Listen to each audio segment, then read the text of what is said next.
Okay, great. Well, welcome, Eugene and Bill, to this important panel about funding policy to save scale-ups and startups. As we all know, as we discussed, in many other panels, and then the launch of the conference, the funding of startups has been greatly affected by the crisis, as it always is during a recession, but much more dramatically, much more rapidly this time. So I want to maybe give you a chance to introduce yourself before we start our questions. So maybe Eugene, you can tell us a little bit about yourself and Startup Nation Central. So thank you, JF. Congratulations on a great report, and thank you for having me. Startup Nation Central is an Israeli nonprofit. We're unaffiliated with anybody, very independent. We don't charge for anything, and our main goal is to promote the positive impact of Israeli technological innovation on the world, and as well as assist in creating conducive conditions for it to remain in Israel and grow and thrive. Thank you, Eugene. And we have Bill Sonneborn, who's joining us, I believe, from DC and from the World Bank, IFC. Bill, please introduce yourself. Welcome. Thank you, JF. It's great to be here, and it's truly an honor. So I'm Bill Sonneborn. I'm the Senior Director in charge of Disruptive Technology and Funds within the International Finance Corporation, part of the World Bank Group. Key focus that we have is building entrepreneurship in emerging markets as kind of a key tool to help solve our twin goals, which is solving global poverty and shared prosperity. And so we've invested between growth equity and direct venture, both through funds and accelerators and directly into companies, about $5 billion over the last 8 years. Thank you, Bill. And you come from the private sector, I believe. Yes, I joined the IFC about 10 months ago, and then after about a 27-year career doing private investing from the private sector. Thank you.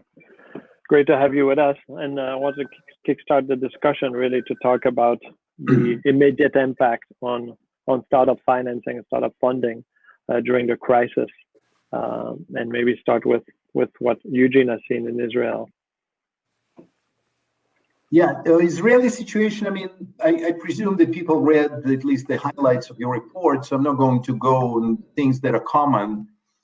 We did experience a drop in sales for many companies, quite significant. I'm going to focus on more unique things. Israeli companies, unlike many other startup ecosystems, are much more focused on B2B models. Because of the distance of Israel from major markets, it is easier to sell to one corporate than to many private clients. So in the past, it was an obstacle. And it's actually very hard to sell to corporates remotely, but we've sort of figured it out because we had to. And so now it's sort of become an advantage point because our companies are accustomed to doing this. In terms of investment, we've been a bit puzzled because last year was a great year for Israeli tech, almost $8.5 billion, 40% increase year to year in VC funding, mostly late stage. And the interesting thing is 85% of it came from foreign investors. So we expected with the corona to see a withdrawal of these foreign investors. And instead, what we saw is that the first quarter was 20% year on year or quarter on quarter increase, even on 2019. And we expected that April will be disastrous, but April was at the same level as the first quarter. So it was hard to argue that things are bad. But however, as you saw in 2008, 2009, things take time because most of these deals were large deals. And we did discover that May and June, we experienced over 50% decline in investments. And the hit of small firms was disproportionate. I mean, it was very, very harsh. So the problem is that politically, at least in Israel, even though this is called Startup Nation, politically, this group of people, whether it is startups, etc., are not considered needy to help. And so it required some discussions on various players' parts to convince. And so the government actually responded very quickly, listened carefully, thought out of the box. And the first response was to come up with sped up programs of grants that the Israel Innovation Authority is usually doing, but what takes usually 4 or 5 months to approve now takes 4 weeks. So they really ramped it up. The government brought some additional money. We actually helped this process by convincing the government that returns are higher when investments are made during busts rather than booms. That the access now is much better for smaller size transactions because many seed and A funds, foreign funds, are not here, and so there's much less scheming. The matching implies that private entities who know the industry will do due diligence. And the final thing is that you actually written this in your report, but we show that the government is actually, if it invests side by side with a private investor, they on the same investment gets order of magnitude higher returns than the private investor. In fact, to the extent that even if the private investor loses 50% of the investment, the government still makes money. And the reason for that is because the government basically gains through taxes, through not paying unemployment insurance, through VAT, et cetera, et cetera. And so the returns are immense. And we, by convincing the government that this is something that is extremely profitable for it, and at the same time saving the industry for the future, it actually moved the needle and allowed quite significant support. Thank you, Eugene. Yeah, we saw that. We went back to 2006 and 7 Series A startups in the US, and there were 247, and studied their returns over time. And yeah, the rate of return was actually higher on those than on the 2005, 4, and 2010 startups. So very interesting, which is an encouragement for the government to support. And as you said, government saves also, taxes and unemployment. Bill, you and I have talked a lot about that, and I believe you've been working on a program because the first reduction in funding is very rapid, and then it goes back up, and we see it happening in China and in other places where they were hit radically. And you and I were talking about how do we structure a program that's going to get the money down to the startups very quickly. And Israel accelerated their co-investment grants. What did you do with the IFC for your VC funds that you had invested in for the money to raise your startup? Jeff, it's a work in progress, but China and Israel obviously are different than talking about what happens in Nigeria or Pakistan, where we're conducting operations to build these ecosystems. But the big interesting fact post-COVID was this immediate, kind of funding relief from the IMF and the World Bank and other DFIs to lend and DPO operations, lending to governments to provide them with liquidity. And typically what happens is governments then use state-owned banks to disperse that capital to focus, for example, on small and medium-sized enterprises. The challenge, as you and I have spoken about, is a bank is unlikely going to lend to a startup that's growing really fast but has negative EBITDA. They will lend to businesses that meet traditional credit metrics. And so the whole kind of area of the startup ecosystems, the businesses that are coming in through accelerators into seed or Series A funding, we're not getting any access to this liquidity, even though their businesses were substantially interrupted. And that's where thinking about our existing accelerators in some of these markets was a natural quick extension, where we're able to top up those accelerators to allow them to provide additional funding to their existing portfolio companies to ride through the cycle. At the same time, we're also deploying additional capital and co-investing alongside those accelerators or seed or Series A funds to provide capital to existing portfolio companies. So it's kind of a double-barreled shotgun that we're trying to use to help protect the ecosystem. But I agree completely with Eugene one of the things we really like about startup ecosystems in emerging markets is it takes the informal sector and makes it formal, which is a brilliant benefit to these countries, because you now have tax-paying entities, when before, most of what happens in these economies is informal and void of tax.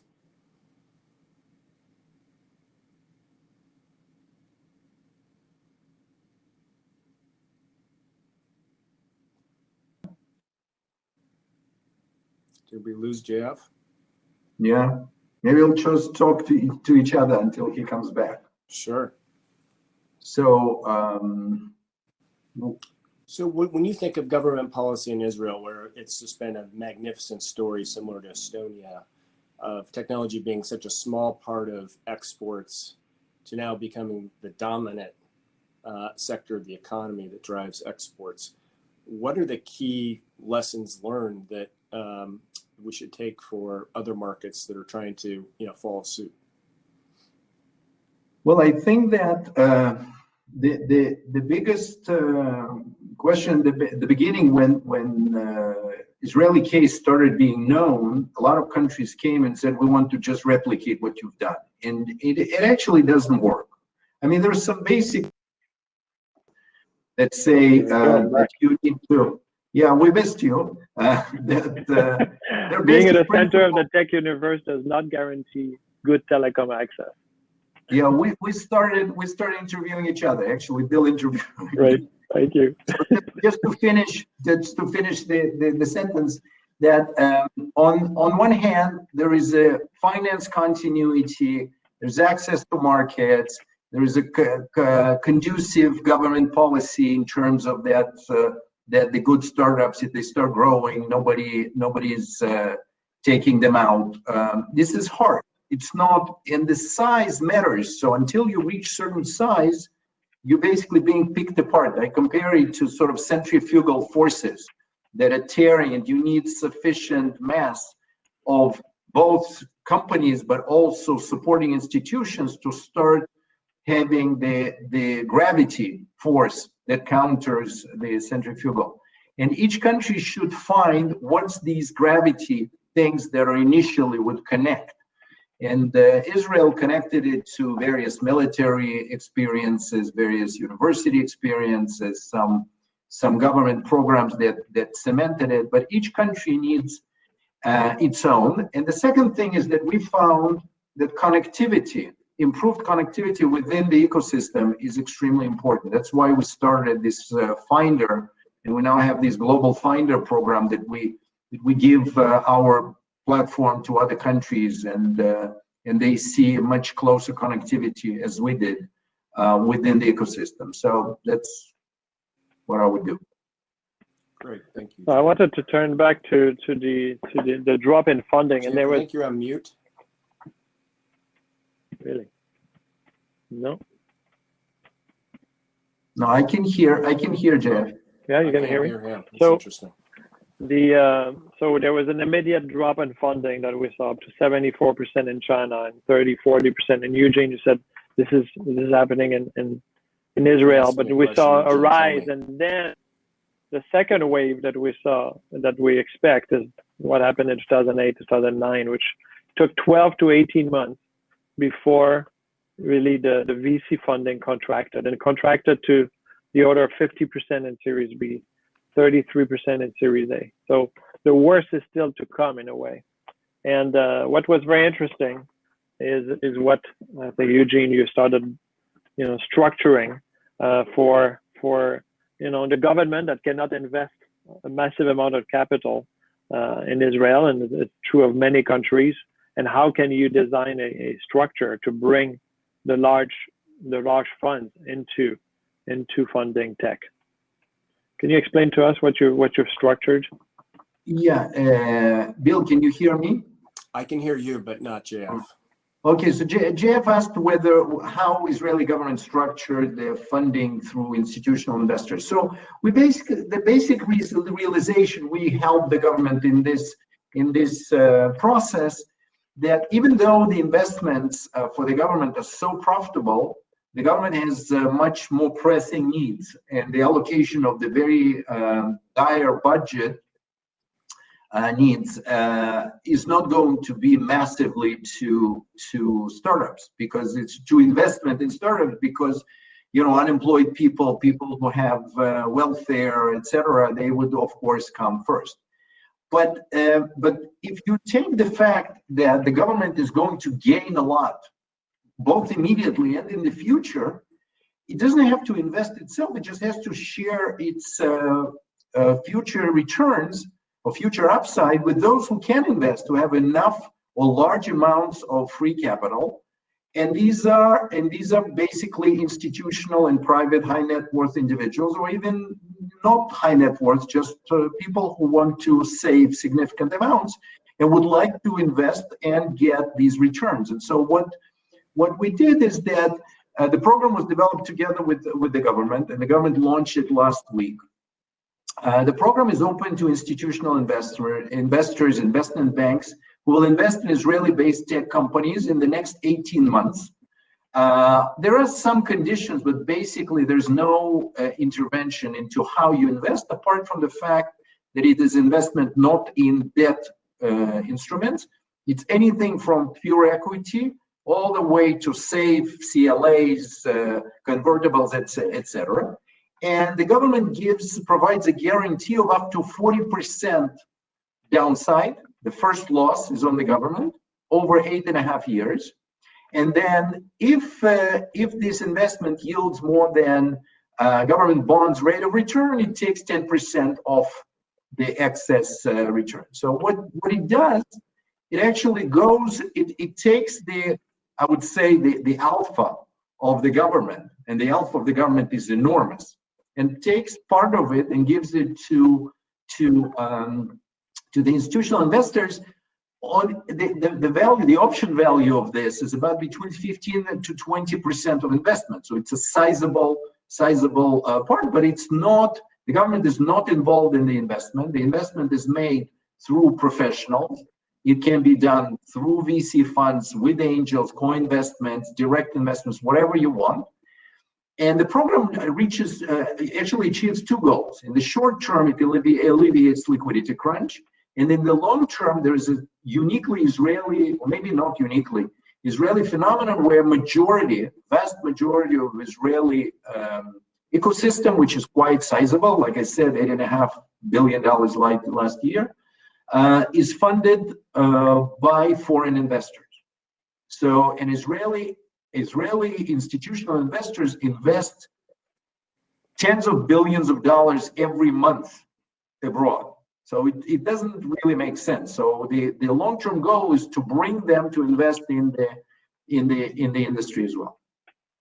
So the institutional investors, the mega funds, did not invest in Series A VC funds and Series B because it was too risky, and now you're basically reducing their risk.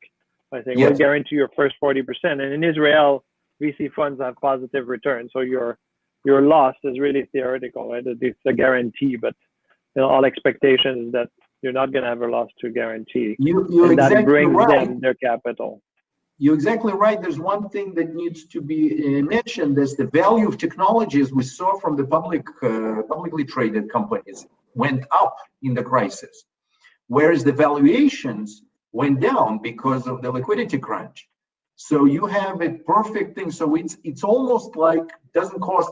There's a huge value between the difference, how much is it worth, this protection is worth to institutions, because it basically gives them peace of mind, and how little does it cost to the government. So as a portfolio, it cannot be, I seriously doubt that there is any possibility that any of these institutions would get any support at the end of the road. They would have to work really hard to find bad investments in order to gain that. So the goal of our session, of course, is all we're to working share. with the World Bank and what's called the private sector window that focuses on the poorest countries, members of IDA, as well as fragile and conflict violence-oriented states, to do similar structures to build accelerators and seed venture capital sources and attract private sector capital. It could be diaspora, it could be foundations, endowments, or even pensions into these markets where they otherwise simply would not fund entrepreneurship in difficult situations. So it's a good structure. Yeah. So tell us more, Bill. So you already have a similar structure, right? And I know you cannot hear me, so maybe Eugene, you can relay the question. I will like they have a similar culture to yours. When I was telling him about what Israel was doing, it was like, yeah, we do a very similar thing to fund tech entrepreneurship in those underserved countries. Jeff, I'd like him to explain that. Did you hear what Bill said before? A little bit, but I'd like him to go into more detail about how the structure really works. Bill, JF, I'm translating from a silent movie for you. JF asked whether you can expand on this, on similar types of programs that you use apart from these conflict regions, where you bring large amounts of private capital into venture. Sure. I mean, there's multiple ways, and we're working now closely with the World Bank to change some of the behavior that's been done in the past. So, for example, the bank has historically lended to governments to create government-owned accelerators or government grant programs for startups. We're changing that as part of the Digital Economy Initiative, which the IFC and the World Bank are working together across Africa, Central America, South Asia, in which we want governments to match private sector funding and sometimes subordinate themselves with a first loss position to mobilize private sector funding in structures similar to what Israel did. And so that is kind of a tool in our toolkit now where we're working really in partnership between what the bank is doing in terms of government regulatory policy. In some cases, we're working with Startup Genome, JF and his team, like in some difficult places. We're working right now, just starting on a project in Ethiopia with them to really think about how to redo the mistakes that have been made in prior years on how to really build these entrepreneurship and digital tech-enabled businesses in certain of these countries. And so it's really a coordinated effort between the World Bank, IFC, and then coming up with structures that not only IFC can invest in, we can bring other development financial institutions like the EBRD, for example, but also get to the point where we actually bring in true commercial private sector capital alongside us, because that's ultimately what we're focused on, is mobilizing that source of capital into these markets, because they don't have a local source in the institutional space. Thank you, Bill. Eugene, back to you. How is it going? You said that the project was launched last week. What's the response from the private sector? From these well, actually, there was a lot of skepticism because there were attempts a couple of times in the last 10 years to bring institutions into high-tech sector because it's sort of anti-home bias. Everybody in the world has a home bias. They're investing in the securities close to home, and Israeli institutions have anti-home bias. They don't invest in the most dynamic industry in Israel, basically the driver of Israeli economic success. So it's a bit odd. We had a very strong, the government had, I'm sort of participating in some of these webinars on this, explaining the program, etc. There's been hundreds of people joining. So there's a lot of interest. This was, definitely attracting several very large institutions, hundreds of billions of dollars in assets, and perhaps somewhat smaller institutions that can put together funds of the minimal size of a fund that you can apply with, or like a pool of money is $50 million. The maximal is $100 million. But if there are fewer people, they will expand it. If there is a lot of excess demand, they will expand the program. So it looks much better than there were skeptics were saying. And a couple of things that need to be said is that we discovered along the way that the way investment committees are structured and the regulation is structured, and all these fiduciary duties imply that it doesn't really make sense for them to invest in small deals. Even $1 million, $2 million just doesn't move a needle in any way, but takes their time. And so we are looking for ways to create regulatory environment in which they can approve a pool of investments rather than single investment, and they could approve, and they could also maybe provide them with some additional incentives to focus on smaller companies where the problem is bigger, rather than going comfortably to $30 million rounds where they can put, $5 or $10 million. So that's the only thing that we need to think about. And there was on Monday, there was a webinar that discussed this with the industry. The government is very, very open and very, it has very, very attentive to the industry's voice right now. It's not always the case, but right now it's very, very commendable. And so things are corrected as they're rated. So I'm very hopeful. Yeah, so this program is really focused on Series A and B, and therefore each deal is small.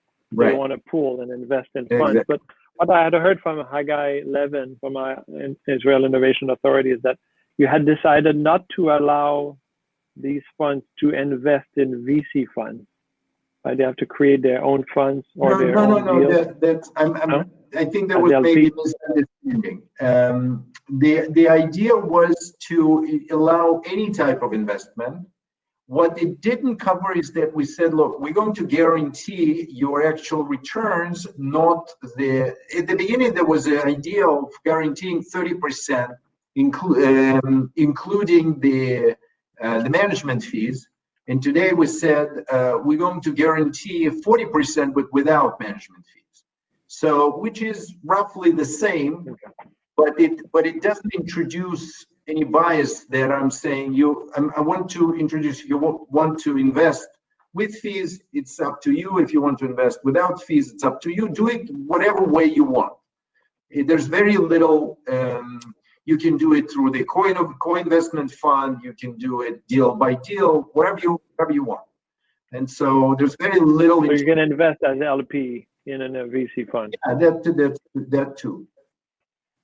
Definitely. Okay. Interesting. So there are some pension plans that have already applied. Yeah, the only caveat is that if you go to the VC fund as an LP and it's a new fund, then its investments will go over 18 months. So your investments will be guaranteed only what you invested in the first 18 months. However, if you join a newly raised fund, today in the current conditions, they have all the incentives to invest quickly because the access is incredible because of many foreign investors left, and the pricing is good, and there's no, so they want to be the first, and so in principle that could work as well. Okay, I'm not sure if Bill, you can hear me now. We had technical problems before. No, I don't think Bill can hear you. I can't hear JF. No. Okay, so I can still translate. I'm here. Well, I'm going to charge you double, though. Yeah. I think what was also very interesting from your program is that you're saying you need to invest within 18 months, but also, you have milestones within 6 months, 12 months. So right. You need to have invested at least 50%. So you're really creating urgency, because the program, what I liked about the program is it's targeting this drop that we expect in 12, 18 months, 24 months, that a year after the recession, the dry powder of VC funds have dried up. You're not able to raise new VC funds during the crisis, during a recession, and therefore a year, 2 years from now, investment in startups drop, and that you're really targeting very well with this structure. Is that expected? We hope so. Gap. Yeah. You want to ask a last question to Bill before we before we end up? Please be the moderator. So Bill, what's your big sort of ideas about the day after? Not like today. Today, it's there's a lot of mayhem, but the day after, there's a lot of opportunities, especially leapfrogging with technology in the developing world, which you focus on. How do you see that? We kind of think of the COVID-19 crisis as one of response, which is the emergency provision of liquidity and capital. There's the recovery phase, which we're in right now across many of the markets. And then there's the resilience stage, which is, post-COVID, how much tailwind did it provide to the digitization of countries and creation of entrepreneurship, like we've seen in so many other cycles, that a lot of really interesting ideas come out of difficult circumstances. Education technology, agriculture technology, health technology, in terms of digital diagnostics and extending the reach as opposed to primary, hospital bricks and mortar solutions for healthcare, are all going to have, tremendous tailwinds over the course of the next 5 to 10 years. But really, it's the inclusion, the digital inclusion of undigitized societies that's happening. You're seeing now countries using fintech solutions to distribute welfare payments, which is forcing people that haven't been connected to get connected to be able to participate.